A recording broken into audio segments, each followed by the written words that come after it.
పునఃపరిశీలించాలని మేమందరం కూడా ముక్త కంఠంతో డిమాండ్ చేస్తున్నాం.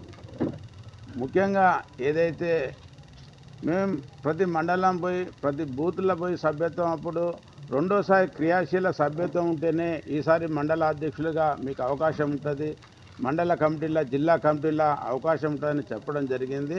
కేంద్ర పార్టీ సూచన మేరకే ఆ విధంగా అందడం చెప్పడం జరిగింది. కానీ నల్లగొండ జిల్లా అధ్యక్షుడి నియామకం మీ అందరికీ కూడా తెలుసు.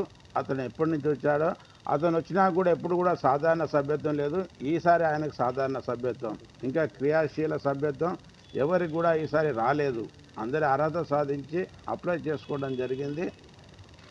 ఇదొకటి. 2 సార్లు క్రియాశీల సభ్యత్వం ఉంటేనే ఈ యొక్క బాధ్యత ఇవ్వాలని స్పష్టంగా కేంద్ర పార్టీ చెప్పినా కూడా రాష్ట్ర పార్టీ నాయకులందరినీ మోసం చేసి మేనేజ్ చేసి ఈ యొక్క పదవి తెచ్చుకోవడాన్ని కార్యకర్తలందరూ కూడా జీవించలేకుంటున్నారు.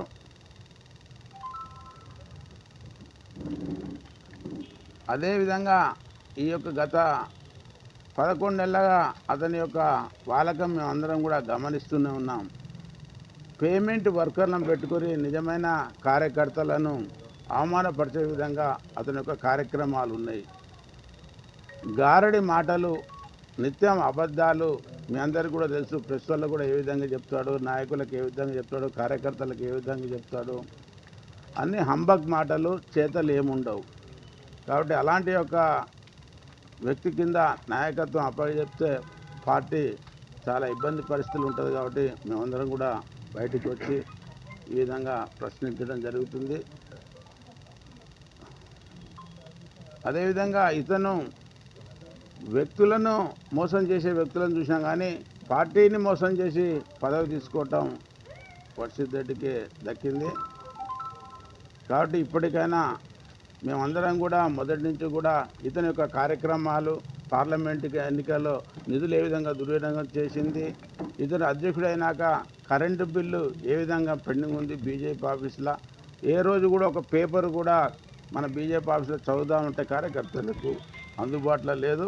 మేమందరం కూడా కష్టపడి భవ్యమైన కార్యాలయం నిర్మాణం చేసినాం. అతను చేసింది ఏమీ లేదు, హంబక్వే. కాబట్టి ఎంత కూడా గమనించాలని, ఖచ్చితంగా అతను చేంజ్ చేసే వరకు మేము ఎవరం కూడా ఆ బీజేపీ ఆఫీసు మెట్లు తొక్కదలుచుకోలేదు. ఖచ్చితంగా నాయకత్వం మాకు అనుకూలంగా ఉంటుందని నిర్ణయం తీసుకుంటుందని భావిస్తున్నాం.